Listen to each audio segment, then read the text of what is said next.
السلام عليكم ورحمة الله وبركاته، أهلا بيكم شباب. معاكم علي أحمد، وفي درس جديد من دروس الفرونت إند ديفلوبر. ومكملين يا جماعة في المسار اللي احنا ماشيين فيه، ومسار السي اس اس يا جماعة. وزي ما اتكلمنا الدرس اللي فات عن موضوع التكست، ووعدناكم إن الدرس ده إن شاء الله هنتكلم عن موضوع الفونت.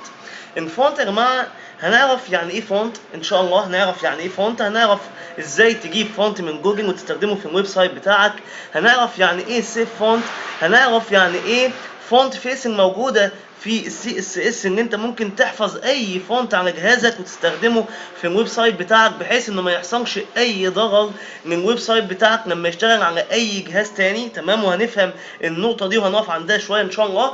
هنفهم يعني ايه فونت فاميلي، يعني ايه فونت ستايل، يعني ايه فونت ويت. تمام، وعشان ما نضيعش وقت الدرس يا جماعه يلا بينا نخش في الدرس. انا عندي هنا يا جماعه مثلا H1 بالشكل ده كده يا شباب، وقايم في السي اس اس ان ال H1 ده تكست اونلاين سنتر، زي ما احنا ما شايفين يا شباب قدامنا. ادي this font family code تكست اونلاين سنتر بالشكل ده زي ما احنا ما شايفين.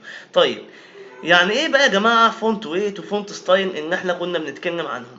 لو انا جيت هنا عند ال H1 ده مثلا يا شباب وقمت قايل وانا فونت ويت بوند. فونت ويت هنا يا جماعه يعني حجم الخط، عايزه ايه؟ انا قمت له هنا بوند. لو انا جيت قمت له ريمود يا جماعه هتلاحظ ان مفيش حاجه حصلت. يعني ايه مفيش حاجه حصلت؟ يعني البوند هنا يا جماعه هو اصلا باي ديفولت موجود في اي هيدنجز موجوده عندي من H1 لحد H6. هو باي ديفولت اصلا بوند، ما ينفعش تروح تستخدم بوند وهو اصلا موجود. تمام، طب امال البوند ده بستخدمه امتى يا جماعه؟ لو انا شلت البوند من هنا وقمت جاي في الويب سايت عندي حطيت باراجراف وقمت مستخدم لورم اتكلمنا عنها بدل المره 100 يا جماعه اللورم ديت. تمام، وقمت قايل له رينود زي ما احنا ما شايفين يا شباب. ده الباراجراف بتاعي، وطبعا حجم الخط فيه واضح تماما ما بينه وما بين ال H1. تمام، طيب كلام جميل قوي. لو انا جيت عند الباراجراف ده كده يا جماعه وقمت قايل له هنا باراجراف وقمت مستخدم الفونت ويت، ادي الفونت ويت اهو يا شباب، وجيت قمت له بوند. طب بوند دي هتعمل ايه يا جماعه؟ قبل ما اعمل ريمود هنا يا شباب، بوند هنا بتخلي الكلمه عريضه وتقيله. عارفين انتوا لما كان مثلا بيقول لنا تقن خطك شويه او اتك على القلم شويه عشان تتقن الخط؟ ده اللي بتعمله البوند يا جماعه في الكلام بتاعي وفي التكست بتاعي. تمام، طب تعالوا نعمل ريمود. زي ما احنا ما شايفين يا جماعه الكلمه عرضت شويه وبقت تقيله. تمام، ده اللي بيعمله عندي البوند يا شباب. طب امال ايه بقى الفونت ستايل؟ الفونت ستايل حاجه يا جماعه والفونت ويت حاجه. الفونت ستايل هو شكل الخط، انما الفونت ويت هو حجم الخط. تعالوا مثلا نستخدم في الفونت ستايل بتاعي حاجه اسمها ايتانيك. ايتانيك دي يا جماعه كنا اتكلمنا عنها في تاج الاي في الاتش تي ام ال لما كنا بنتكلم عن الاتش تي ام ال، واتكلمنا عن حاجه تاج اسمه تاج الاي. تاج الاي ده كان بيعمل ايه يا جماعه؟ بيخليني الكلمه بشكلها بخط مايل. هو ده اللي بيعملوه يا جماعه بالظبط تاج الايتانيك. اهو لو انا جيت عملت ريموت ادي اتطبق معايا الفونت ستايل ايتانيك، وفي نفس الوقت الفونت ويت بوند يا شباب. تمام، طيب يبقى احنا فونت ويت حجم الخط، فونت ستايل شكل الخط. طيب تعالوا بقى نشيل الاتنين دول كده يا جماعه من هنا، وهنتكلم عن حاجه اسمها فونت فاميلي. دي بقى يا جماعه ان احنا عايزين نقف عندها شويه، ودي ان احنا هنطول عندها شويه. يعني ايه فونت فاميلي يا شباب؟ لو انا جيت هنا في السي اس اس عندي في جزء الفونتس عندي في الدبليو 3 سكول، هلاقي حاجه اسمها سيرف، حاجه اسمها سانس سيرف، هنلاقي حاجات تانية كتير وانا مش فاهم حاجه لحد دلوقتي وعايز افهم يعني ايه فونت فاميلي. طيب فونت فاميلي ده يا جماعه شكل الخط اللي انت هتستخدمه في الموقع بتاعك، اللي انت هتستخدمه في الويب سايت بتاعك. انا هاجي مثلا، تعالوا الاول نعمل ريموت بحيث ان احنا نشيل كل التأثير اللي احنا عملناه سواء فونت ستايل ايتانيك او فونت ويت بوند. رجعت الباراجراف زي ما هو. طيب عندي حاجه اسمها فونت فاميلي، ادي الفونت فاميلي. فونت فاميلي هنا يا جماعه اللي هي عائله الخطوط. طيب انت دلوقتي يا جماعه انا عاوز استخدم خط. شايفين السيرف والسانس سيرف اللي احنا كنا بنتكلم عليهم؟ لو انا مثلا جيت اخترت سيرف وقمت جاي مسيف وقمت جاي ضاغط جايب هنا يا جماعه عامل ريموت، طيب ايه اللي حصل يا شباب؟ زي ما احنا ما شايفين ده الخط السيرف يا جماعه باي ديفولت. ان انا لو انا جيت قمت له مثلا هنا عندي خط تاني اسمه اريال بالشكل ده كده يا شباب، وسيفته وقمت جاي ضاغط ريلود. ايه اللي حصل عندي هنا يا جماعه؟ شكل الخط بتاعي اتحول لحاجه اسمها اريان. اريان ده يا جماعه ده شكل خط من الخطوط، ده شكل خط من الخطوط. طب عندي حاجه اسمها اريان بلاك. ايه هو الاريان بلاك ده يا جماعه؟ عود نفسك لما يكون اسم الخط بتاعك متكون من قطعتين او من كلمتين، حطهم جوه سنجل كوت او دبل كوتيشن بالشكل ده كده يا جماعه. وتعالى نسيف وتعالى نشوف يعني ايه اريان بلاك وشكله هيختلف ولا لا. ريموت ده الاريان بلاك يا جماعه، ده الاريان بلاك. تمام. الاريان بلاك زي ما احنا شايفين خلى الخط تقيل، وطبعا شكله مختلف عن الاريان تماما. يبقى الاريان حاجه والاريان بلاك حاجه. عندي حاجه تانية اسمها تهومه، يعني لو انا مش عاوز الاريان ولا الاريان بلاك عندي حاجه تانية اسمها تهومه. ايه تهومه ده يا جماعه؟ ده برضو خط من الخطوط برضو موجوده اهو، ده خط التهومه يا شباب، ده خط التهومه. طيب كلام جميل قوي يا جماعه. انا اخترت اريان او سواء اخترت مثلا تهومه او اخترت اريان بلاك، الكلام ده كلام جميل قوي يا جماعه، الكلام ده كلام جميل قوي قوي قوي. طيب في حاجة عندي اسمها سيف فونت. يعني ايه السيف فونت يا جماعة؟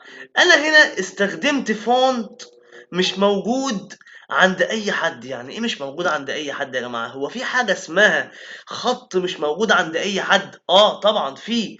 كون ان احنا استخدمناه دلوقتي يا جماعة ده بيندرج تحت حاجة اسمها السيف فونتس. ادي الاريان وادي الاريان بلاك وادي التهومة وشوية خطوط تانية هم. ده كل ده يا جماعه يندرج تحت حاجه اسمها السيف فونت.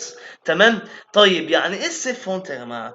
السيف فونت يا شباب ان هو الخط الامن. يعني ايه خط الامن؟ انا ممكن اجي هنا استخدم خط مش موجود عند اي حد زي ما قلت لحضرتك. يعني ايه مش موجود عند اي حد؟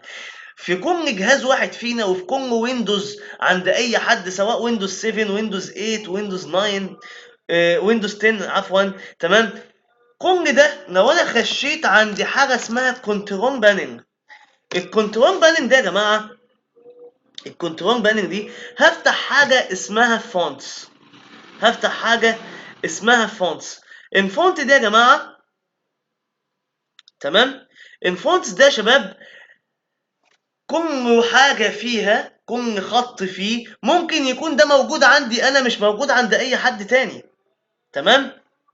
ممكن يكون موجود عندي انا مش موجود عند اي حد تاني. يعني ايه؟ يعني انا ممكن مثلا اخش على جوجل دلوقتي احمل شوية خطوط، ممكن اخش على جوجل دلوقتي احمل شوية خطوط.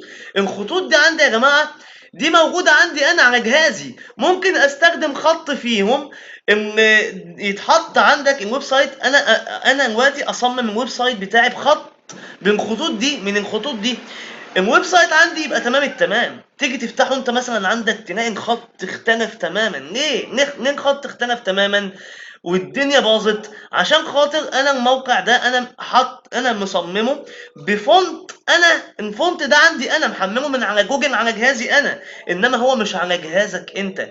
يعني ممكن يكون في خط عندك مش عندي وخط عندي مش عندك، طبعا ده يعمل مصيبة في الويب سايت.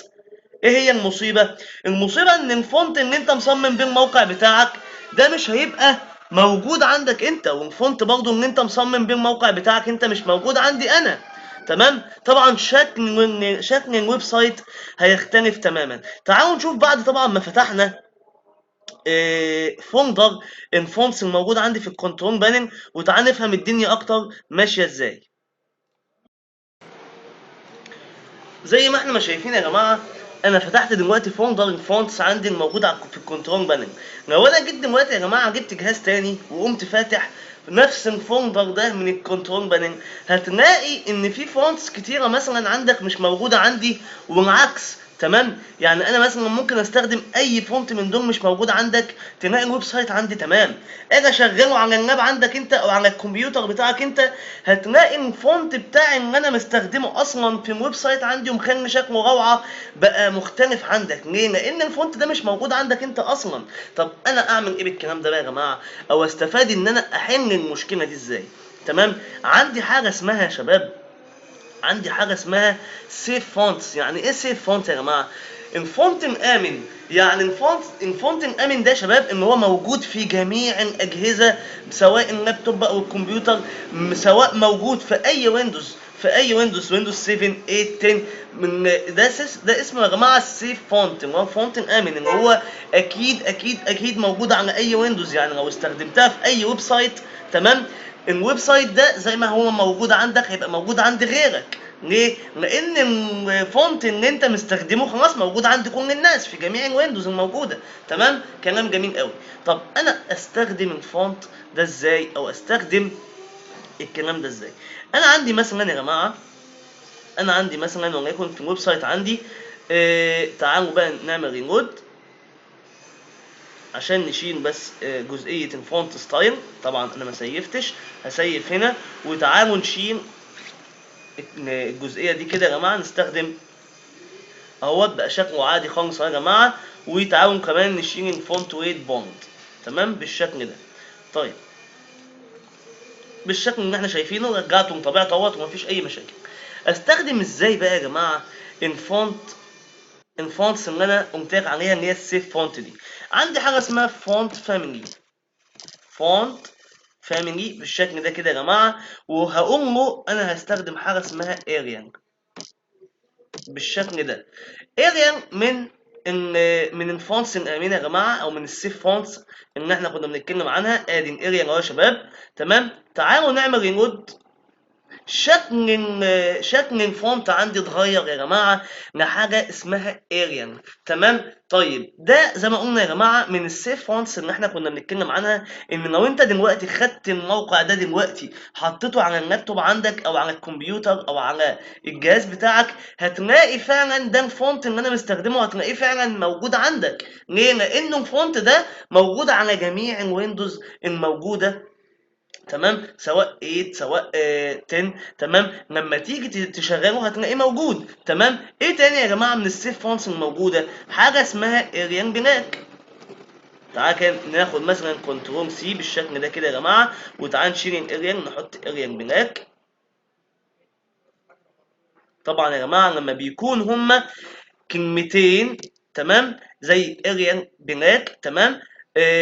وزي ما هنشوف تاني من شويه كده ان شاء الله، لما يكون كلمتين زي دول يا جماعه تحطوهم جوه سنجل كوت او دبل كوتيشن، تمام. وتعالوا نعمل ريلود، تمام. زي ما احنا شايفين يا جماعه دي حاجه اسمها اريان بلاك، تمام، بالشكل ده كده يا شباب.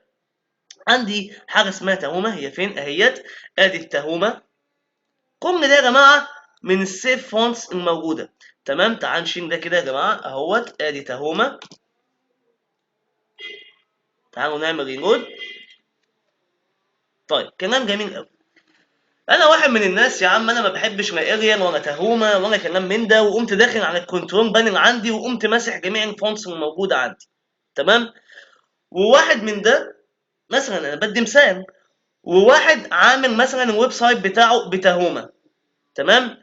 وشخص تاني سايب مثلا عنده مثلا الفونت بتاعه اريان بلاك اللي هو ده، تمام. طيب انا اعمل ايه في حاجه زي كده يا جماعه؟ لما اجي مثلا احب استخدم كذا فونت مع بعض، انا مثلا فونت تهومه ده عندي ادي فاصله، وجوه سنجل كوت هقول له اريان بلاك، وبعد كده فاصله. انا حبيت مثلا استخدم ايه تاني يا جماعه؟ تعالوا نستخدم حاجه مثلا زي دي كده، وتعالى اقول له حطها لي هنا كمان. طب انا دلوقتي يا جماعه الفونت فاميلي هنا هيستخدم انهي واحد من الثلاثه؟ هيستخدم اول واحد اللي هو التهومه. طب تعال نشوف كده يا شباب اهو ريلود. طب جو واحد شايل التهومه خالص من عنده وسايب الاريان بلاك. انا بدي طبعا مثال يا جماعه، مثال يعني مش افتراضي، يعني بدي مثال يعني مثال، تمام. انا مثلا حبيت ان انا احط تهومه اريان بلاك، واحد تاني جه قام شايل لي التهومه ده، واحد على الجهاز بتاعه جه حذف التهومه من عنده. طب يعمل ايه؟ لو حذف التهومه هيلاقي خلاص يا جماعه الاريان بلاك اشتغل عنده، هو اللي عليه الدور يشتغل. ادي ريموت، لقيت الاريان بلاك اشتغل عندي، تمام. يعني انا ممكن احط وامن نفسي بكذا فونت موجود، بحيث ان ده مش موجود يبقى ده موجود، ده مش موجود يبقى ده موجود. يبقى ده يا جماعه حاجه اسمها السيف فونتس. فهمنا يعني ايه يا شباب سيف فونت؟ تمام. السيف فونتس يا جماعه اللي هو موجوده على جميع الجهاز عند كل الناس، استخدمها وانا مطمن، بحيث ان الويب سايت بتاعي يشتغل عند اي حد في الدنيا، هيظهر زي ما انا معامله بالظبط، وزي ما انا مكوده بالظبط، ومستخدم الفونت بتاعي. طيب، وبعد ما عرفنا يا جماعه السيف فونت، عندي حاجه يعني ده موقع تاني يا شباب من السيف فونت. ادي الاريال والاريال بلاك، وادي حاجه اسمها الاريال ناو، وعندي طبعا تهومه. فين التهومه؟ اكيد طبعا لازم أن تكون موجوده، لانها طبعا من السيف فونت المشهوره جدا. التهومه اهوت. تمام. وده كل ده يا جماعه السيف فونتس. تمام. السنس سيرف، وعندي السيرف، وعندي جزئيات تانية يا جماعه اهوت. ادي السكريبت. تمام. ممكن استخدم اي فونت فيهم زي ما انا عاوز، وانا مطمن ان هو هيظهر الويب سايت بتاعي عند كل الناس. طيب، كلام جميل قوي. طيب، عرفنا يعني ايه فونت ستايل، عرفنا يعني ايه فونت ويت، وعرفنا يعني ايه سيف فونتس. تمام.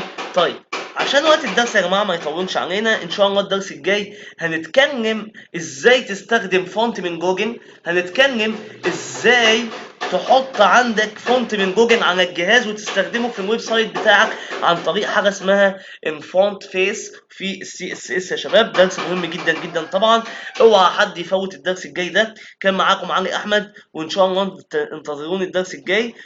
والسلام عليكم ورحمه الله وبركاته.